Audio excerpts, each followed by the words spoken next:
It-taqsima tar-Rapid u Special Intervention Unit u membri oħra tal-Korp tal-Pulizija ser ikunu jistgħu jitħarġu fuq simulator l-ewwel wieħed tax-xorta tiegħu f'pajjiżna. B'investiment ta' €150,000 is-simulator joffri ċirkostanzi reali li jirriflettu sitwazzjonijiet li jaffaċċjaw il-pulizija fil-verità f'każijiet bħal serq, bullying u terrorizmu. Dan l-investiment mhux biss huwa wieħed iżjed ekonomiku iżda wkoll aktar sigur għall-pulizija. L-Assistent Kummissarju Nesrin Grishti stqarr kif din is-sistema hija waħda li tagħti kontroll sħiħ taċ-ċirkostanzi lill-operatur tas-sistema u għalhekk dak li jkun qed iħarreġ lill-pulizija. It-teknoloġija dejjem qiegħda tavvanza, dejjem tinbidel minn ġurnata għal ġurnata iktar ma aħna bħala korp tal-pulizija ninvestu f'affarijiet avvanzati f'teknoloġija ġdida. Ovvja, il-riżultat ħajkun aħjar.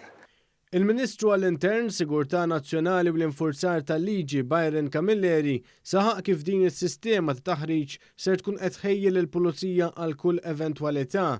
Permezz tiegħu il-korp tal-pulizija qed ikun preparat għal kwalunkwe eventwalità, kemm jekk terrorizmu, kemm jekk għandek mass shooting, kemm jekk għandek kwalunkwe inċident ieħor li sfortunatament il-korp tal-pulizija jiltaqa' miegħu ta' kuljum. Il-Ministru Camilleri stqarr li l-Gvern jibqa' impenjat li jkompli jinvesti fil-korp tal-pulizija sabiex dan ikun jirrifletti l-ħtiġijiet tal-lum.